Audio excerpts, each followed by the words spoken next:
Hi students, welcome to your channel money tutorial.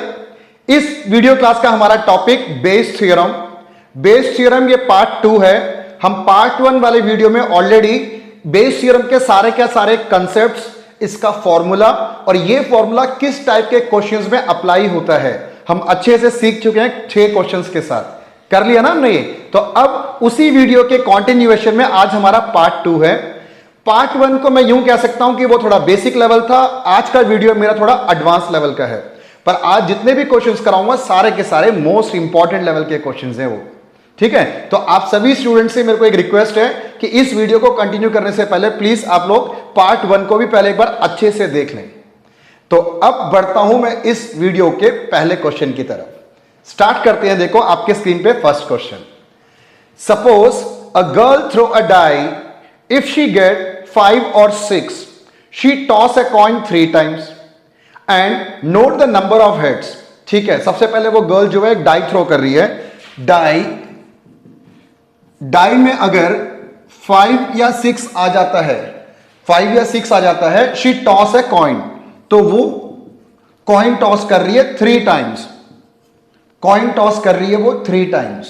ठीक है, if she gate 1 2 3 4, she toss a coin once।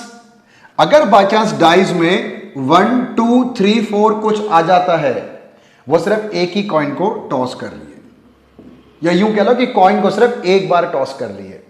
Dies में total 6 face होते हैं ना, dies को पहले थ्रो किया जा रहा है। अगर डाइज में 5 और 6 आ जाता है तो वो एक कॉइन को 3 बार टॉस कर रही है। अगर 5 और 6 ना आकर 1 2 3 4 आ जाता है तो वो कॉइन को सिर्फ एक बार ही टॉस कर रही है। क्लियर यहां तक तो एक्सपेरिमेंट। अब आगे, एंड नोट वेदर हेड और टेल ऑब्टेन। हेड और टेल को वो नोट कर रही है कि हेड आ रहा है कि टेल आ रहा है कॉइन में। इफ शी ऑब्टेन 1 हेड, ध्यान देना, इफ शी ऑब्टेन 1 हेड, एक हेड तो आ चुका। What is the probability that she threw 1 2 3 4 with a die. एक हेड तो आ चुका। इसमें क्या होता है, हमारे पास 2 या 2 से ज्यादा कुछ इवेंट्स होते हैं। इस इवेंट्स के बाद क्या होता है कि एक और ऐसा इवेंट जो ऑलरेडी हैपेंड हो चुका होता है, जो हो चुका होता है वो क्या है, फॉरवर्ड है वो। फिर हमसे क्या कहेगा कि रिवर्स प्रोबेबिलिटी पूछेगा कि जो होना था वो तो हो गया, अब ये बताओ कि वो इसमें से है कि वो इसमें से है। तो ये रिवर्स प्रोबेबिलिटी को कैलकुलेट करने के लिए हम बेस थ्योरम यूज करते हैं। क्लियर?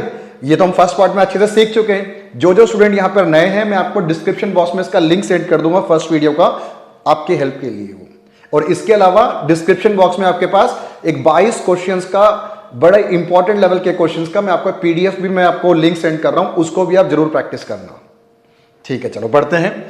5 और 6 अगर डाई में आ जाए तो क्या हो रहा है, वो 3 कॉइन को वो टॉस कर रही है वो।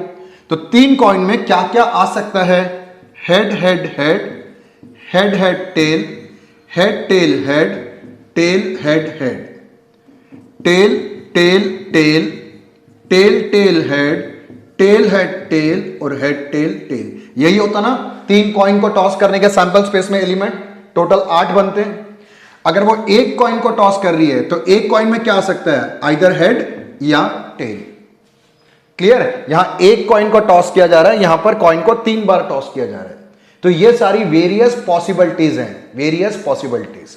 अब क्वेश्चन में क्या हो चुका, if she obtain exactly 1 head, एक हेड तो आ चुका। वो एक हेड क्या क्या हो सकता है, यहां पर है एक हेड, और इधर इधर इधर कहां पर है, इधर है एक हेड, एक हेड और एक हेड, है ना। एक हेड 2 टेल, एक हेड 2 टेल, एक हेड 2 टेल। तो ये भी पॉसिबल है। एक हेड तो आ चुका, या तो वो ये वाला होगा या ये वाला होगा। अब आपसे क्या पूछ रहा है, what is the probability that she threw 1 2 3 4। वो 1 2 3 4 की प्रोबेबिलिटी वो क्वेश्चन में पूछ रहा है। उसकी क्या प्रोबेबिलिटी है, वो एक हेड ये वाला हो। तो कैसे सॉल्व करेंगे, वही जैसे प्रीवियस वीडियोस में हमने किया था। सबसे पहले 3 तो लेट करना पड़ता है, E1 E2, 2 इवेंट्स है ना यहां पर, ये इसको E1 और E2, और जो इवेंट ऑलरेडी हो चुका होता है उसे हमेशा A माना जाता है। ठीक है ना। तो A क्या हो गया इस क्वेश्चन में, एक हेड आ चुका, वो हमारा A होगा इसके अंदर। क्लियर?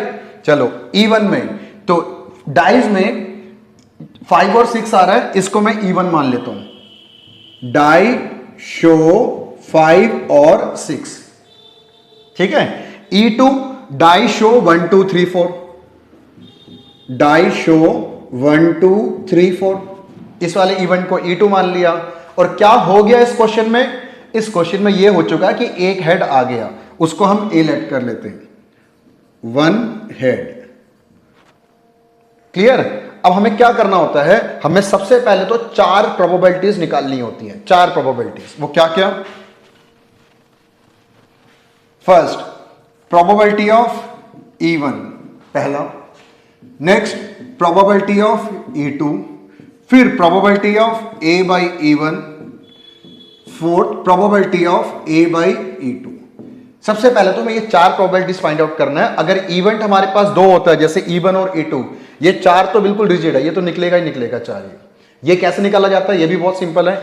E1 क्या था? डाई शो 5 और 6, 5 और 6। डाइज में टोटल कितने फेस होते हैं? डाइज में टोटल 6 फेस होते हैं।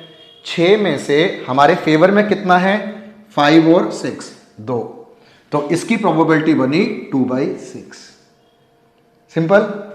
E2 die show 1 2 3 4, out of 6 face, 6 face में से 1 2 3 4 हमारे फेवर में है, तो 4/6 हुआ इसकी प्रोबेबिलिटी। यहां तक भी क्लियर? अब यहां आ जाओ, A बाई E1। E1 क्या था? E1 को हमने लट किया था 5 और 6।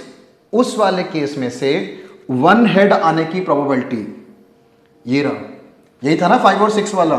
यहां से 1 हेड आने की प्रोबेबिलिटी, A क्या था? 1 हेड। 1 हेड इधर है, इधर है और इधर है, तो कितने में? 3 आउट ऑफ 8। 8 कैसे? इनका मैंने टोटल कर लिया। टोटल हमारे पास 8 पॉसिबिलिटीज थी, 8 में से 3 हमारे फेवर में है, 3/8। Next A by E2। A by E2, E2 क्या था हमारा? 1 2 3 4। 1 2 3 4 आने पे क्या कर रहा था वो? एक कॉइन को टॉस कर रहा था, उसमें एक हेड और एक टेल, 2 ही तो पॉसिबिलिटी थी। उसमें से हेड आने की क्या प्रोबेबिलिटी है? 1/2, जो मैंने रब कर दिया ना वहां से, जब पूरा चार्ट बनाया था, ठीक है, तो वहां से 1/2। 2 इवेंट थे, या तो हेड या टेल, टोटल 2। उसमें से हमारे फेवर में क्या? सिर्फ एक ही था, क्या था वो? हेड, इसलिए 1/2। तो सबसे पहले बेस थ्योरम में ये 4 प्रोबेबिलिटीज तो आपको निकालनी होती है। ये 4 निकालने के बाद अब मैं इसको रब करता हूं। अब रिक्वायर्ड प्रोबेबिलिटी ऑफ, जो इवेंट ऑलरेडी क्वेश्चन में गिवन है कि हो चुका है, वो हमेशा नीचे, दैट मींस A हमेशा नीचे रहेगा। हमें किसकी रिवर्स प्रोबेबिलिटी निकालनी है? E1 5 और 6 था, E2 1 2 3 4। क्या पूछ रहा लास्ट लाइन में? देखो क्वेश्चन में, what is the probability that she threw 1 2 3 4 with a die. 1 2 3 4 क्या था हमारा? 1 2 3 4 था हमारा E2। तो इस क्वेश्चन में हमें E2/A फाइंड आउट करना है। कर देते हैं जल्दी फटाफट उसको। फॉर्मूला तो आपको पता ही होगा। देखो ऊपर E2 है ना, मैं जल्दी से एक बार याद दिला देता हूं। E2, तो यहां लिखो आप E2 probability of A/E2। E2 वाली दोनों न्यूमरेटर में, divide by total probability. Total कैसे?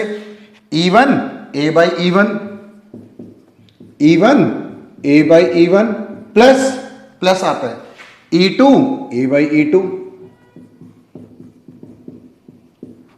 क्लियर यहां तक है? अभी हमने फॉर्मूला बना दिया, इसके अंदर हमें क्या करना है? ये वैल्यूज सब्स्टिट्यूट करनी है। वैल्यू पुट करके एलसीएम लो और क्वेश्चन को सॉल्व कर दो। क्लियर? चलो, 4/6 इंटू 1/2 डिवाइड बाई, यहां से 2/6 इंटू 3/8 प्लस 4/6 इंटू 1/2। अब जल्दी से उसको एलसीएम वगैरह लो, काटा पीटी करते हैं और क्वेश्चन अपना हम खत्म करते हैं। जो मैं आपको बोर्ड में लिख रहा हूं, रिक्वेस्ट एक और आपसे है कि जल्दी इसको आप रजिस्टर में भी नोट डाउन करते हुए चलना। थोड़ा सा वीडियो पॉज करके नोट डाउन करते चलो, सो दैट कि बाद में आपको रिवीजन के लिए काम आएगा, हेल्प रहेगा वो।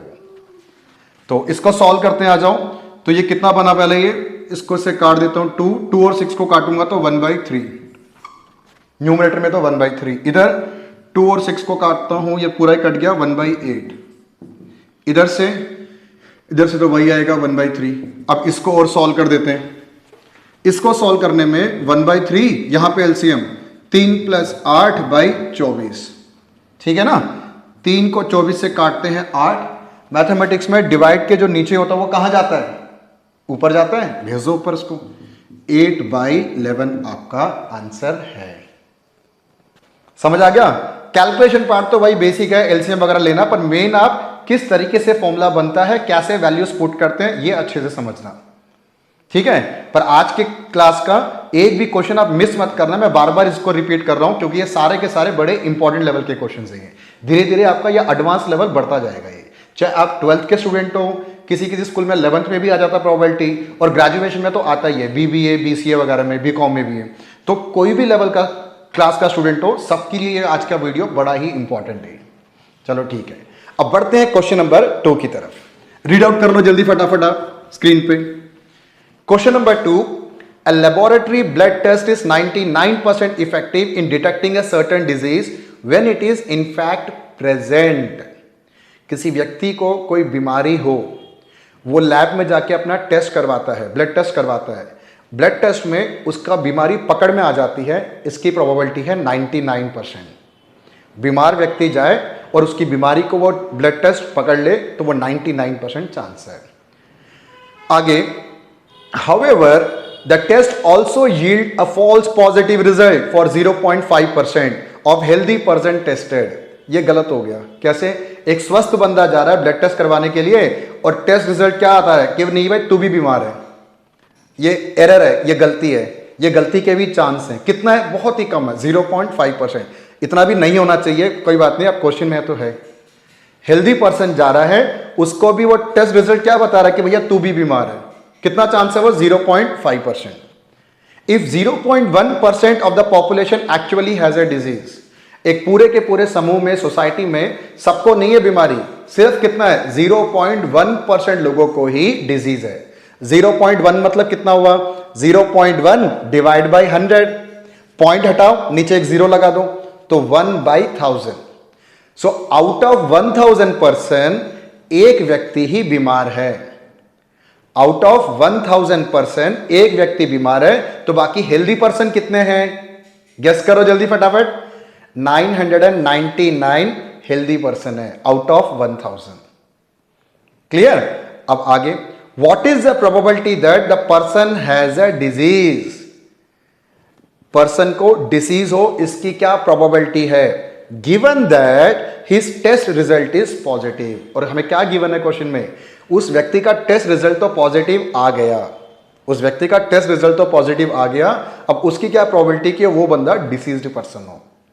करते हैं इसको। ये सबसे पहले, even person has disease, E2 person is healthy. जिसको डिजीज है उसे मैंने E1 मान लिया, और जो हेल्दी पर्सन है उसको हमने E2 मान लिया। और ए एक ऐसा इवेंट होता है जो क्वेश्चन में ऑलरेडी हैपेंड, हो चुका होता है। क्या हो गया?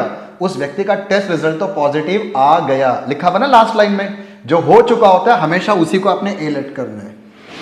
Test result is positive, test result is positive, बीमारी आ गई उस रिजल्ट में, ठीक है, तो वो हमने ए मान लिया। अब इसमें क्या करते हैं? सबसे पहले तो 4 प्रोबेबिलिटीज निकालते हैं। कौन कौन सी? Probability of E1, probability of E2, next probability of A by E1, probability of A by E2। 4 probabilities find out करते हैं। प्रोबेबिलिटी ऑफ E1, E1 का मतलब क्या है? Person has a disease. Disease कितनों को था? ओनली 0.1% को। यहां से पॉइंट हटाओ, एक जीरो यहां पे इंक्रीज कर दो, ठीक है, जो हमने पहले बताया था, डिस्कस किया था। तो 1000 में से एक व्यक्ति को डिजीज है, 1/1000। अब बताओ E2 का मतलब हेल्दी। हेल्दी कितना हुआ? वो आपसे कह रहे कि खुद ही सोच लो कितना हेल्दी हुआ। भाई 1000 में से अगर एक व्यक्ति को बीमारी है तो हेल्दी पर्सन कितने हुए? हेल्दी पर्सन हुए 999 आउट ऑफ 1000। सिंपल है, ये भी समझ आ रहा है आपको? ठीक है, अब बढ़ते A by E1। A by E1 का क्या मतलब है? अच्छे से समझना आप। E1 का मतलब पर्सन हैज डिजीज। किसी व्यक्ति को कोई डिजीज है, वो अपना ब्लड टेस्ट कराने जा रहा है और ब्लड टेस्ट में क्या आ गया? रिजल्ट पॉजिटिव, उसकी बीमारी पकड़ में आ गई। हाँ भाई तो बीमार है। कितना है? गिवन है क्वेश्चन में 99%। 99% वो ब्लड टेस्ट जो है इफेक्टिव है उसकी बीमारी को पकड़ने में। ठीक, अब लास्ट प्रोबेबिलिटी रह गई A/E2। ये क्या चीज है? ए का मतलब test result is positive given that person is healthy. स्वस्थ बंदा जा रहा है, ब्लड टेस्ट करवा रहा है, फिर भी रिजल्ट में क्या आ गया कि भैया तू भी बीमार है, गलत हो गया ना? ठीक है, उसकी प्रोबेबिलिटी गिवन है वो 0.05। ठीक है, तो 0.5 का पॉइंट हटाता हूं एक जीरो, तो इसको काटेंगे तो 1/200। क्लियर? अब हमने ये 4 प्रोबेबिलिटीज तो हमने निकाल लिया। अब क्या करना है? हमने फॉर्मूला बनाना है, उसके अंदर ये वैल्यू सब्स्टिट्यूट करनी है। ठीक है, तो कैसे? देखो, probability of required probability A तो हमेशा डिनोमिनेटर में होता है, क्योंकि जो इवेंट ऑलरेडी हो चुका होता है जिसको हमने ए लेट किया था, टेस्ट रिजल्ट इज पॉजिटिव, ये तो आ गया ना, जो हो गया वो डिनोमिनेटर में। अब हमें किसकी प्रोबेबिलिटी निकालनी है? क्वेश्चन में बोल रहा है what is the probability that a person has a disease. Person has a disease, मुझे निकालनी है E1 की प्रोबेबिलिटी। ठीक है, अब बनाते हैं फॉर्मूला। अगर देखो ऊपर E1 है तो क्या करना है? Probability of E1 probability of A/E1 divide by probability of E1 probability of A/E1। नीचे डिवाइड में क्या था? हमेशा total probability E1 A/E1 plus E2 probability of A/E2। Clear है? अब इसके अंदर ये चारों के चारों हमने वैल्यूज जो प्रोबेबिलिटीज निकालनी है वो पुट करके फिर इस क्वेश्चन को सॉल्व करना है। 1/1000 multiplied by 99/100 divide by 1/1000 multiplied 99/100 plus 999/1000 multiplied by 1/200। अब इसको सॉल्व करते हैं। 1000 2 0 1 लाख 1 लाख और यहां पर भी 1 लाख कट जाएगा, तो ऊपर बचेगा 99, यहां बचेगा 99, यहां पर एक 100 और रह गया ना, यहां पर 2 रह गया, 999/2। क्लियर?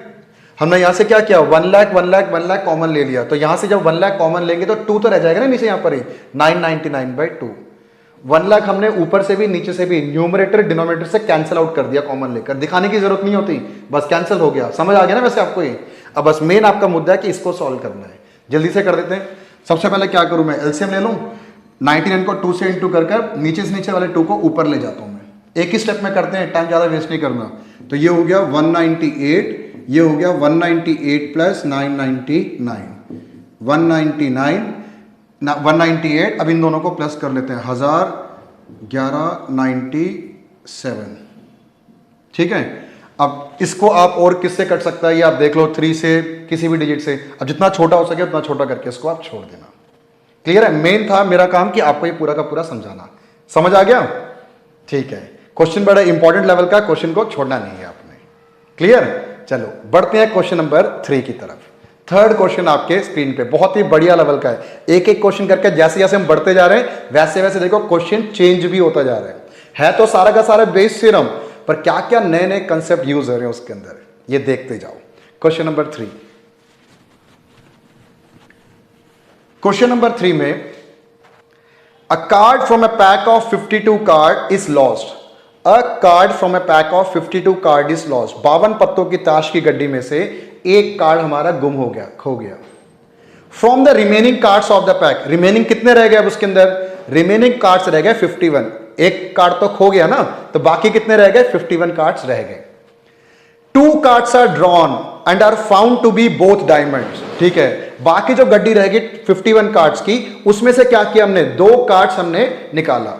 वो 2 कार्ड्स कौन से निकल गए? वो दोनों के दोनों कार्ड्स हमारे डायमंड निकल गए। डायमंड तो 2 कार्ड्स निकल गए।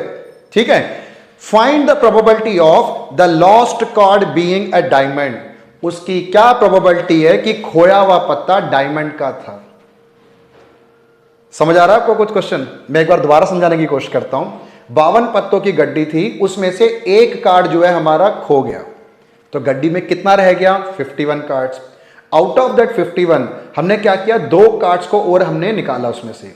वो दोनों के दोनों कार्ड कौन से कलर के निकल गए? वो दोनों के दोनों डायमंड कार्ड्स निकल गए। अब वो क्वेश्चन में रिवर्स प्रोबेबिलिटी पूछ रहा है, उसकी क्या प्रोबेबिलिटी कि जो खोया हुआ पत्ता था ना पहले वो डायमंड खोया हो। अब यहां दो केस है भाई, या तो खोया हुआ पत्ता डायमंड का होगा या डायमंड का नहीं होगा। डायमंड का नहीं होगा मतलब या तो खोया हुआ पत्ता स्पेड का हो सकता है, क्लब का हो सकता है या हार्ट का हो सकता है। ठीक है, लॉस्ट कार्ड या तो डायमंड होगा या डायमंड नहीं होगा। बट जो भी पत्ता खो गया, बाकी बचे हुए 51 कार्ड्स में से हमने 2 कार्ड निकाला, वो तो डायमंड निकल गए। तो अब इसको E1, E2 और A के फॉर्म में पहले लिखते हैं, फिर एक एक करके प्रोबेबिलिटीज निकालते जाते हैं। जैसे जैसे प्रोबेबिलिटी निकालेंगे आपको और अच्छे से समझ आएगा। ये देखो E1 दो ही पॉसिबिलिटी है, या तो लॉस्ट कार्ड बीइंग डायमंड पहला, E2 lost card is other than diamond. खोया हुआ पत्ता डायमंड का था, और दूसरा केस खोया हुआ पत्ता डायमंड को छोड़कर बाकी कोई और था, स्पेड, क्लब और हार्ट। ए क्वेश्चन में क्या हो चुका, हमने 2 डायमंड कार्ड्स निकाल लिए। ड्रॉइंग 2 डायमंड कार्ड्स, हमने 2 डायमंड कार्ड्स हमने इसमें से निकाल लिया, वो हमारा ए हो गया। अब हमें क्या करना होता है, पहले 4 प्रोबेबिलिटीज निकालनी होती है। Probability of E1, probability of E2। पहले तो ये दोनों निकाल लेते हैं। E1 क्या है, लॉस्ट कार्ड बीइंग डायमंड, खोया हुआ पत्ता डायमंड है। ठीक है, डायमंड की खोने की क्या प्रोबेबिलिटी होगी, आप गेस कर सकते हो क्या? सोचो आप, डायमंड 52 कार्ड्स में से कितने होते हैं? 13 ही तो होते हैं। 13 हमारे फेवर में है, और पॉसिबिलिटी क्या है, 52 की, है ना। तो total number of favourable outcome divide by total number of possible outcome, यही होता है ना बेसिक प्रोबेबिलिटी का फॉर्मूला। तो 13 कार्ड होते हैं डायमंड के, और आउट ऑफ 52, तो डायमंड के खोने की प्रोबेबिलिटी है 13/52। छोटा कर लेते हैं 1/4। क्लियर। अब दूसरा नॉन डायमंड, डायमंड को छोड़कर बाकी 13 हार्ट होते हैं, 13 क्लब, 13 स्पेड, 13 13 13, कितना हो गया ये 39 आउट ऑफ 52। कैंसिल करेंगे तो 3/4। पहले ये 2 प्रोबेबिलिटीज क्लियर है आपको? एक डायमंड और एक non diamond. Other than diamond का मतलब नॉन डायमंड। डायमंड होता है 13, अदर होते हैं 39। तो E1 और E2 तो हमने निकाल लिया। अब बढ़ रहा हूं इस क्वेश्चन के मैं सबसे इंपॉर्टेंट पार्ट के ऊपर, प्रोबेबिलिटी ऑफ A/E1। A/E1 का मतलब अगर खोया हुआ पत्ता डायमंड का है, खोया हुआ पत्ता डायमंड का है, उसकी क्या प्रोबेबिलिटी है कि बाकी जो 2 कार्ड निकाल रहे हैं वो डायमंड निकले। खोया हुआ पत्ता कौन सा है, डायमंड। डायमंड तो खो गया। अच्छे से एक बार समझना, इधर देखो आप, डायमंड और नॉन डायमंड N, कौन सा कार्ड खो गया, डायमंड खो गया ना। अगर एक डायमंड कार्ड खो जाता है तो बाकी गड्डी में कितना डायमंड रह जाएगा, 12, क्योंकि 13 होते ना डायमंड। एक डायमंड का कार्ड खो गया तो बाकी कितना रह गया गड्डी में, गड्डी में रह गया 12 डायमंड्स। नॉन डायमंड कितने हैं, उनमें तो कोई फर्क ही नहीं पड़ा, 39। तो टोटल कितना बना वो 51। तो आउट ऑफ 51 12 तो डायमंड है और नॉन डायमंड 39। यही है ना सीने। खोया हुआ पत्ता कौन सा है, डायमंड का, तो मैंने डायमंड में से एक कम कर दिया, 12 रह गए, नॉन डायमंड 39 और दोनों को मिलाकर 51। अच्छा, इस गड्डी में से अभी आपको कितने डायमंड्स निकालने, 2। अब इंपॉर्टेंट पॉइंट क्या है इसका, कभी भी हम कोई कार्ड या किसी भी चीज को सेलेक्ट करें more than 1 without replacement, more than 1 without replacement, तो वहां पे हमेशा आप कॉम्बिनेशन का फॉर्मूला यूज करना। मोर देन 1 कभी हम सेलेक्ट करें विदाउट रिप्लेसमेंट, मेरी बात को आप अच्छे से समझना, without replacement more than 1 select करें, हमेशा वहां पर कॉम्बिनेशन का फॉर्मूला यूज होगा। परम्यूटेशन कॉम्बिनेशन किया ना हमने, ये उसी टॉपिक का। तो इसमें से हमें 2 कार्ड निकालने हैं, कौन से, डायमंड। डायमंड 12 है ना, out of this 12 we need to draw 2 diamond cards, 12C2। Clear. अब पॉसिबिलिटी क्या है, इस 51 में से कोई भी 2 निकल सकता है, इस 51 में से कोई भी 2 निकल सकता है। Clear.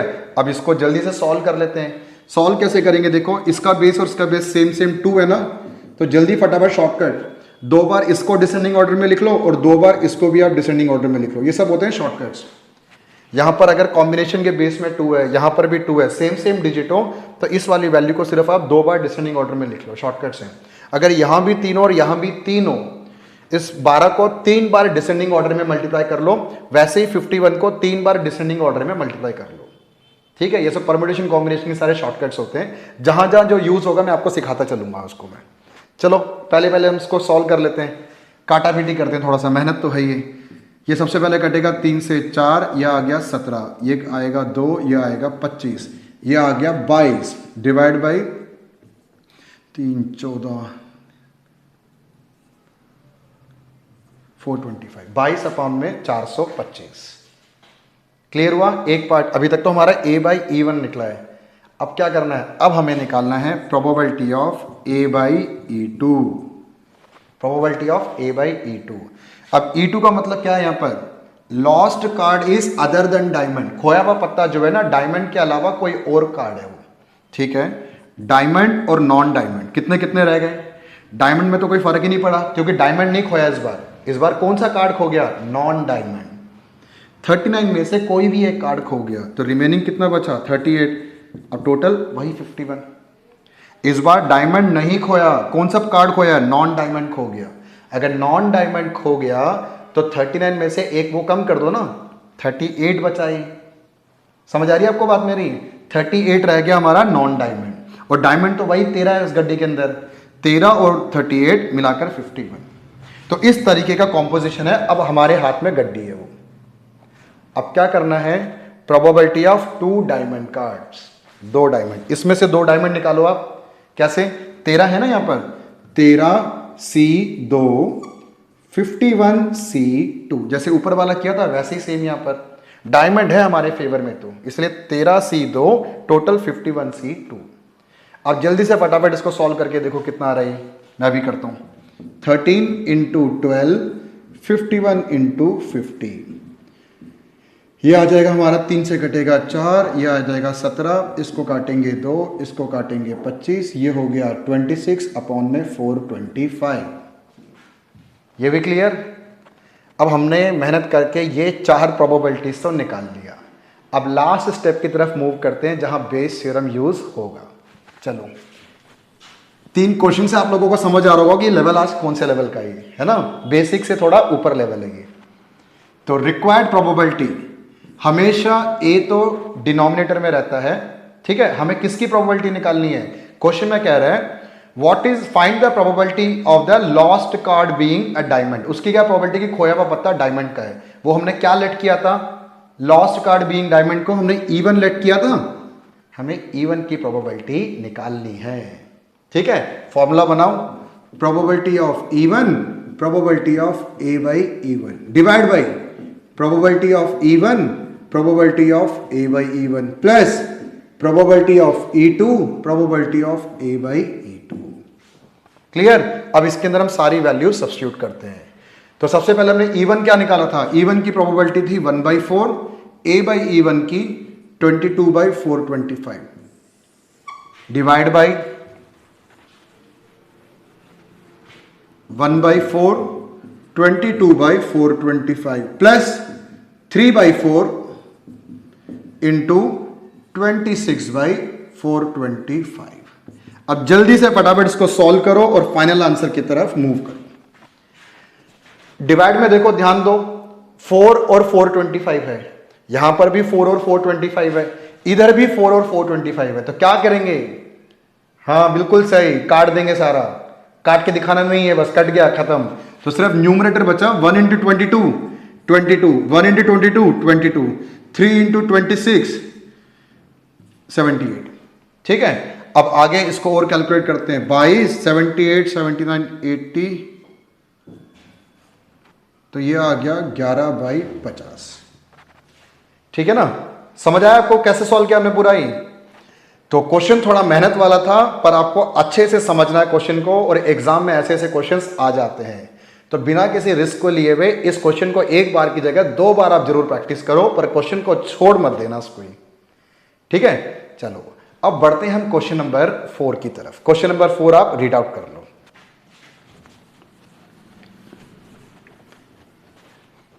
Question number 4, bag 1 contain 3 red and 4 black balls.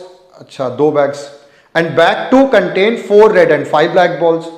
1 ball is transferred from bag 1 to bag 2। अच्छा, एक बॉल हमने ट्रांसफर कर दिया बैग 1 से बैग 2 पे। लिख लेता हूं पहले मैं। बैग वन में क्या क्या है? 3 रेड और 4 ब्लैक बॉल। 3 रेड और 4 ब्लैक बॉल, टोटल 7 है। ऐसे ही बैग 2 है हमारे पास। बैग 2 में कितना कितना है? 4 रेड और 5 ब्लैक। 4 रेड और 5 ब्लैक, टोटल 9 बॉल्स है। फिर क्या करता है वो? 1 ball is transferred from bag 1 to bag 2। इस बैग से हमने एक बॉल यहां पर ट्रांसफर कर दिया। कौन सा ट्रांसफर हो सकता है भाई? कुछ भी हो सकता है। या तो रेड को ट्रांसफर करेंगे या ब्लैक को ट्रांसफर करेंगे। एक बॉल ट्रांसफर किया, कलर हमें नहीं मालूम।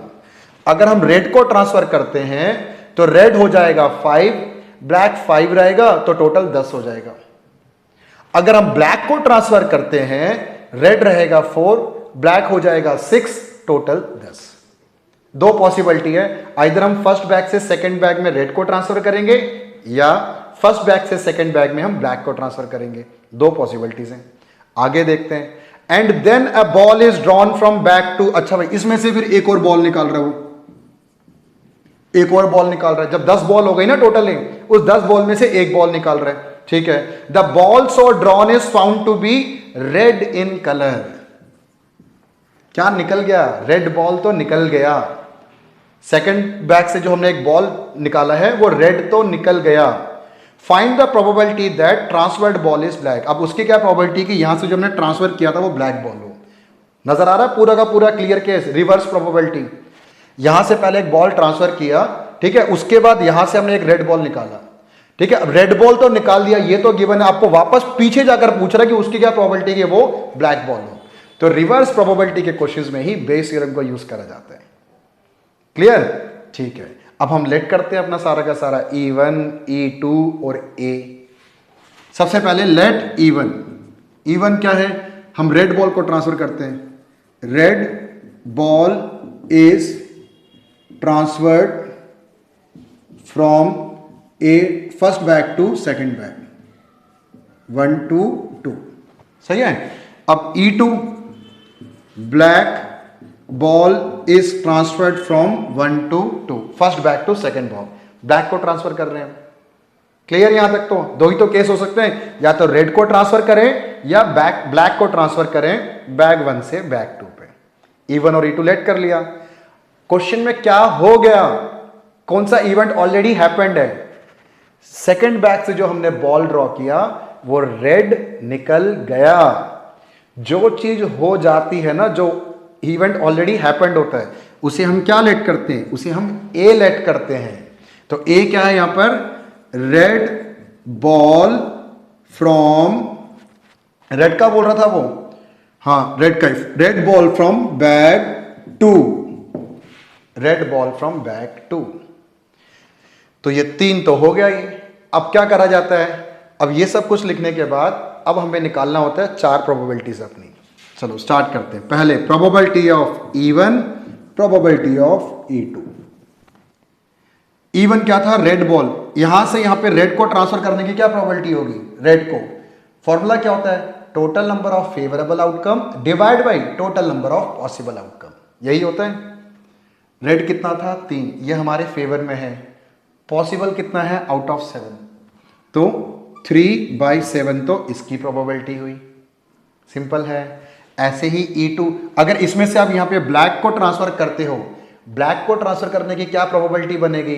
ब्लैक है कितना यहां पर? 4 आउट ऑफ 7, तो ये बना 4/7।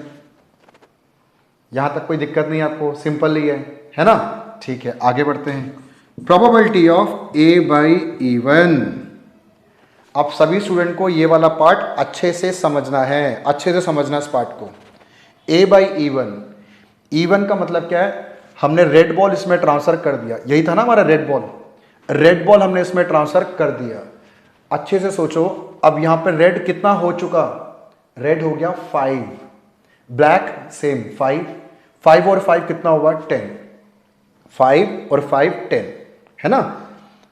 अब इसमें से रेड निकालने की प्रोबेबिलिटी क्या होगी 5 आउट ऑफ 10।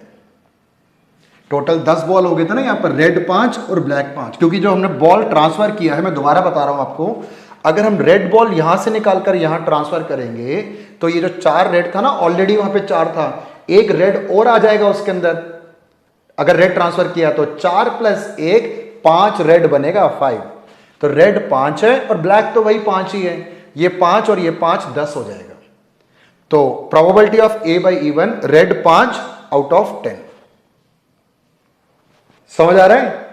बिल्कुल सेम ऐसे ही प्रोबेबिलिटी ऑफ A/E2, E2 मतलब यहां से हम ब्लैक ट्रांसफर कर रहे हैं, ब्लैक, तो कंपोजिशन कैसे चेंज हुआ, ये रेड तो 4 ही रहेगा, रेड तो 4 ही रहेगा, पर ब्लैक कितना हो जाएगा 5 + 1 6, ब्लैक हो जाएगा 6, रेड 4 ही रहेगा। अगर हम फर्स्ट बैग में से सेकंड बैग में ब्लैक बॉल डालेंगे तो ब्लैक बॉल एक इंक्रीज हो जाएगा ना, रेड में तो कोई फर्क नहीं पड़ेगा, रेड तो 6 का 6 ही रहेगा वो, सॉरी 6 नहीं 4, रेड तो 4 का 4 रहेगा वो, रेड 4 रहेगा और ब्लैक कितना हो जाएगा 6 हो जाएगा, 4 और 6 10। तो प्रोबेबिलिटी ऑफ रेड तो 4 ही है आउट ऑफ 10। क्लियर? समझ आया दोनों केस? पहले केस में हमने रेड को ट्रांसफर किया तो रेड 5 और ब्लैक 5, तो 5/10 हो गया। दूसरे केस में हमने ब्लैक को ट्रांसफर किया तो रेड तो 4 ही रहेगा, ब्लैक की जो क्वांटिटी है वो 6 हो जाएगी, है ना, तो 4 और 6 10, तो 4/10।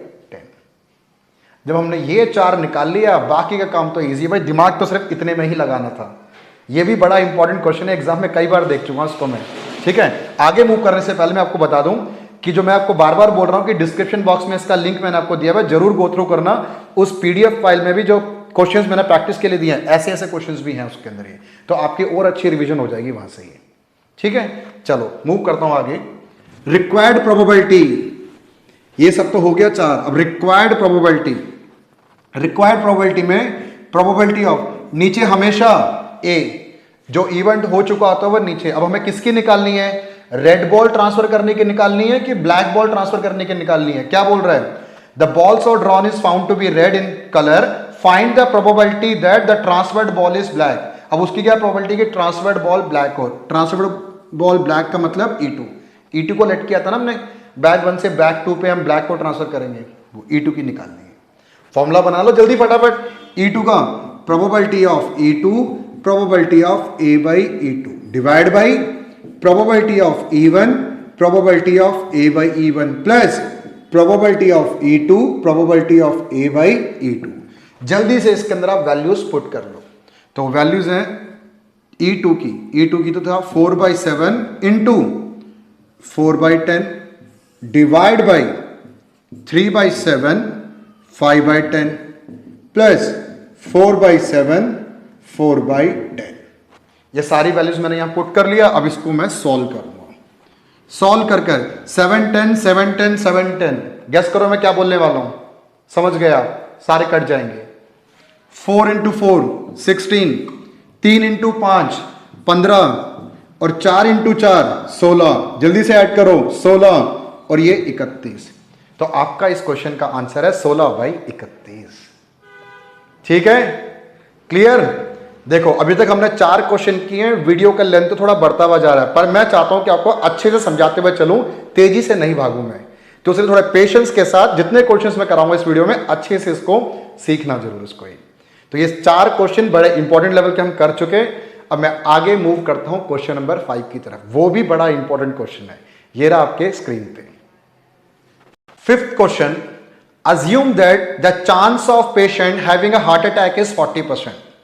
किसी पेशेंट को हार्ट अटैक हो जाए, उसकी प्रोबेबिलिटी 40% है, उसे हार्ट अटैक ना हो वो 60% होगा। It is also assume that A meditation and yoga course reduce the risk of heart attack by 30%। अगर वो पेशेंट मेडिटेशन या योगा कोर्स को ज्वाइन करता है, उससे उसको हार्ट अटैक ना हो, वो बच जाए, वो 30% चांस है। पर हाँ 70% ये भी चांस है कि योगा और मेडिटेशन को फॉलो करने के बावजूद वो ना बच पाए। And prescription of certain drug reduce it's chance by 25%। अगर कोई एक पर्टिकुलर मेडिसिन कंज्यूम करता है 25% चांस है कि उसे हार्ट अटैक ना हो। यहां से भी ये पता लगता है कि 75% अभी भी चांस है दवाई खाने के बावजूद वो सर्वाइव ना कर सके, ना बच सके। At a time a patient can choose any one of the two option with equal probabilities. पर पेशेंट के पास एक कंडीशन क्या रख दिया भाई, या तो आप मेडिटेशन को सेलेक्ट करोगे या दवाई, अब दोनों में से किसी एक को सेलेक्ट करना है, दोनों आप एक साथ नहीं कर सकते। ऐसे क्वेश्चन में बोल रहे हैं, ठीक है। रियल लाइफ में तो हम दोनों को फॉलो करेंगे। It is given that after going through one of the two option the patient selected a random suffer a heart attack. क्या हो गया, उस पेशेंट को हार्ट अटैक तो आ गया, पेशेंट को हार्ट अटैक तो आ गया, जो हो चुका था वो ए माना जाता है। Find the probability that patient followed a course of meditation and yoga. अब उसकी क्या प्रोबेबिलिटी है कि पेशेंट ने मेडिटेशन और योगा कोर्स को फॉलो किया हो। तो करते हैं, जल्दी से फटाफट करते हैं इसको भी। Even patient select meditation and yoga, ठीक है। और E2 patient select prescription of drug, drug मतलब मेडिसिन यहां पर है, ठीक है। अब ए क्या हो चुका, पेशेंट सफर हार्ट अटैक। हार्ट अटैक तो पेशेंट को हो गया, उसे मैं क्या मान लेता हूं, ए मान लेता हूं। ये तीन चीज तो क्लियर है आपको, ठीक है। अब क्या निकालना पड़ता है पहले में, probability of E1 probability of E2। पहले ये दो चीज निकालना है, वो मेडिटेशन और योगा या ड्रग को सेलेक्ट करने की वो इक्वल प्रोबेबिलिटी बोल रहा था, वो दोनों को सेलेक्ट करने के हाफ ऑफ चांस है। तो ये हाफ और ये भी हाफ, इक्वल प्रोबेबिलिटी है, या तो इसको सेलेक्ट करेगा या E2 को सेलेक्ट करेगा, दो ऑप्शंस है। असली खेल तो अब स्टार्ट हो रहा है, देखो अच्छे से समझना। A/E1, A/E1 का मतलब है अगर वो patient meditation and yoga course को ज्वाइन करता है, मेडिटेशन योगा कोर्स को ज्वाइन करता है, उसकी क्या प्रोबेबिलिटी है कि उसे हार्ट अटैक हो जाए, उसकी क्या प्रोबेबिलिटी है उसे हार्ट अटैक हो जाए। देखो 30% तो ये चांस था कि उसे नहीं होगा, तो होने की कितनी प्रोबेबिलिटी हुई, रिमेनिंग 70%। समझ आ रहा है, 30% चांस तो ये था कि उसे हार्ट अटैक ना हो, तो बाकी जो रिमेनिंग 70% रह गया वो क्या है, हार्ट अटैक होने की थी 70%। खाली 70% से काम नहीं चलेगा। हार्ट अटैक क्या सबको था, नहीं, सिर्फ 40% लोगों को था, सिर्फ 40% पेशेंट्स को ही हार्ट अटैक वाला था। तो इस 40% का 70% 28/100। समझ आया क्या था ये 40 क्या चीज है, आपको क्वेश्चन के स्टार्टिंग में कह रहे ना, ये assume that the chance of patient having a heart attack is 40%। सभी पेशेंट को हार्ट अटैक नहीं हो रहा, सिर्फ 40% लोगों को ही हार्ट अटैक के चांस है, वो 40 है ये। तो जिसको चांस है वो बच नहीं पाया, योगा करने के बावजूद बच नहीं पाया, मतलब कितना, 70%। तो इन 40% का 70%, 2 0 काट दिया, 4 × 7 28/100। ये था इस क्वेश्चन में समझने वाला पॉइंट। अच्छे से नोट डाउन करना, अच्छे से समझना इस क्वेश्चन को। आगे देखो, प्रोबेबिलिटी ऑफ A/E2। A/E2 मतलब जितने लोगों को हार्ट अटैक की प्रोबेबिलिटी थी वो एक दवाई को कंज्यूम कर रहे हैं, मेडिसिन कंज्यूम करने के बावजूद वो नहीं बच पा रहे। कितना, 25% चांस तो क्या था कि कोई मेडिसिन उनको हार्ट अटैक से बचा लेती है, पर हार्ट अटैक से नहीं बचा पाती। कितना परसेंट, वो था 75%। क्लियर, समझ आ रहा है। अब इसको काटते हैं, आ जाओ। 3/4, 3/4 का मतलब 4 से 4 कटेगा मेरा, 30/100। मैं और छोटा नहीं कर रहा, मुझे एलसीएम 100 रखना है यहाँ पर नीचे कि कैंसिल करने में मुझे इजी लगे, ठीक है। तो इसको मल्टीप्लाई कर लिया हमने, ये 2 0 काट दिए, बाकी 2 0 मैंने रखा नीचे, 100 बनाया। अब देखो ये 4 तो हमने निकाल दिया, दिमाग तो सिर्फ इतना ही था कि ये 4 कैसे निकालोगे। 4 में गलती मत करो, आगे वाला जो फॉर्मूला बेस थ्योरम वो तो हम यूज कर ही लेंगे, वो इजीली हो जाएगा। चलो देखते हैं फटाफट। रिक्वायर्ड प्रोबेबिलिटी, नीचे हमेशा ए, बिल्कुल सही, नीचे हमेशा ए। ऊपर किसकी प्रोबेबिलिटी निकालनी है, find the probability that patient followed a course of meditation and yoga. E1 की निकालनी है, probability of E1 probability of A/E1।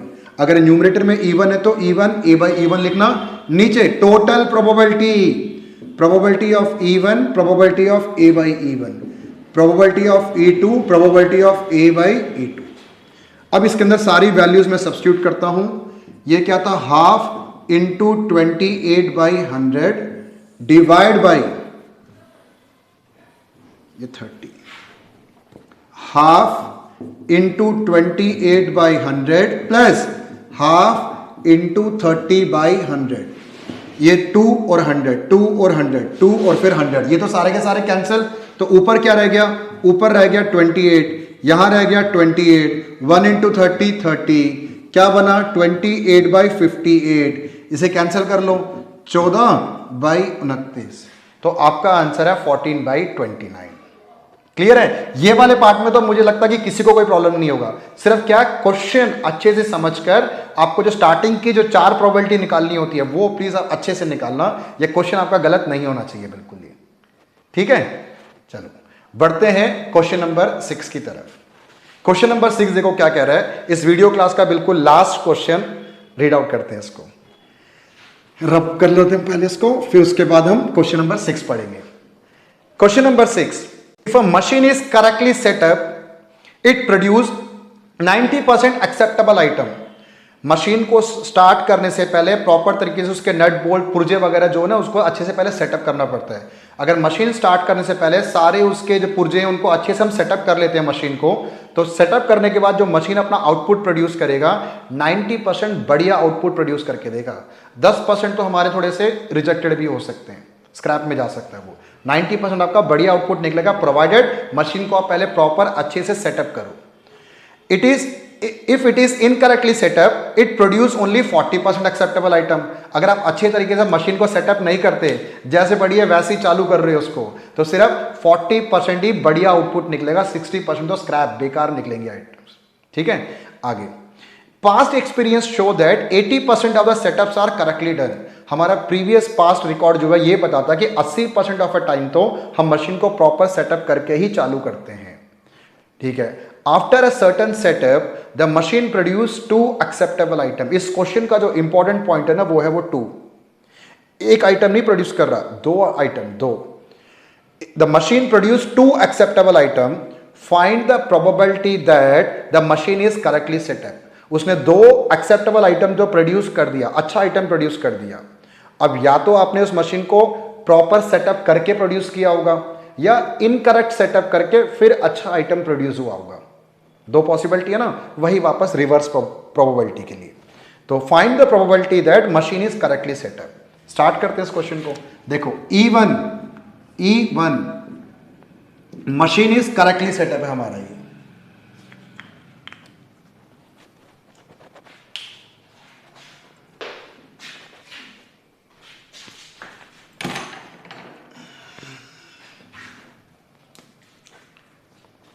E1 machine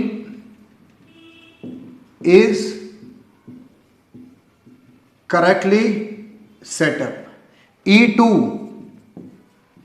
machine is incorrectly set up, सही सेटअप नहीं हुआ। और A2 acceptable items produced, 2 acceptable item हमने produce कर दिया। ठीक है, अब सबसे पहले वो बेसिक 4 प्रोबेबिलिटी निकालते हैं, PE1 PE2 PA/E1 और PA/E2। देखो E1 और E2 मशीन करेक्टली सेटअप हो, कितनी प्रोबेबिलिटी है? ऐसे लिखा हुआ क्वेश्चन में 80%, 80/100। तो अब बताओ कि अगर आप 80% टाइम तो मशीन को प्रॉपर सेटअप करके स्टार्ट करते हैं तो इनकरेक्टली सेटअप कितना हुआ? 20/100 है ना, सिंपल। इन दोनों को छोटा कर सकते हैं, ये आ जाएगा 4/5 और ये आ जाएगा 1/5। क्लियर? अब इस पे जाते हैं, यही है इंपॉर्टेंट पॉइंट इसका, A/E1। A/E1 का मतलब है अगर मशीन आपका करेक्टली सेटअप है तो आप 2 एक्सेप्टेबल आइटम प्रोड्यूस कर रहे हो।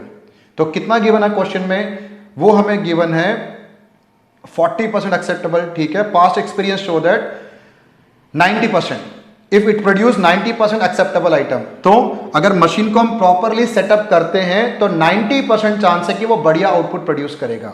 E1 का मतलब क्या हो चुका? मशीन इज करेक्टली सेटअप, तो बढ़िया आउटपुट प्रोड्यूस करने की क्या प्रोबेबिलिटी है? 90%। ठीक है, 90/100। अरे ये तो एक आइटम का था, यहां पे कितने आइटम्स चाहिए? 2 आइटम्स चाहिए, तो इंटू 90/100।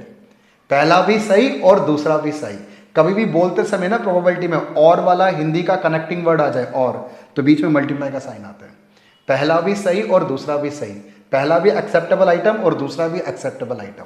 90/100, 90/100, ये हुआ आपका 81/100। ठीक है, अब अगला A/A2, अगर मशीन आपका इनकरेक्टली सेटअप है तो कितना परसेंट चांस है कि वो बढ़िया आउटपुट प्रोड्यूस करेगा? 40%। 40/100, 40/100, ये हुआ 16/100। ये भी क्लियर? चलो अब ये 4 प्रोबेबिलिटीज निकालने तक हमें दिमाग लगाना था। देखो इस क्वेश्चन में ये नया था ये, तो आज के जितने 6 क्वेश्चन कर लिए, 6 के 6 कुछ ना कुछ नया पॉइंट है ये। पर हाँ, मुझे लगता है कि 6 के 6 बिल्कुल लास्ट लेवल के ही क्वेश्चन थे ये। ठीक है, चलो कोई नहीं, जल्दी फटाफट इसको क्लोज करते हैं। तो रिक्वायर्ड प्रोबेबिलिटी क्या हमारा? ए तो हमेशा नीचे आता है, ठीक है ना, ए इवेंट तो ऑलरेडी हो चुका है। किसकी निकालनी है probability? Find the probability that machine is correctly setup. Correctly setup का मतलब E1। अब फॉर्मूला तो आपको पता ही होगा, ऊपर अगर E1 है तो E1 probability of A/E1 divide by probability of E1 probability of A/E1 plus E2 probability of A/E2। जल्दी से फटाफट वैल्यू पुट करते हैं। E1 की probability 4/5 multiplied by 81/100 divide by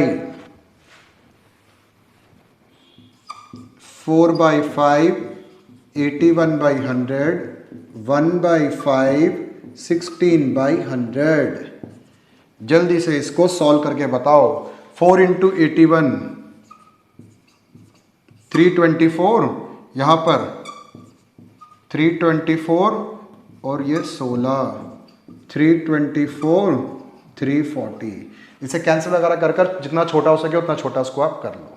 clear है? तो ये इस क्वेश्चन का हमारा आंसर। समझ आया आपको?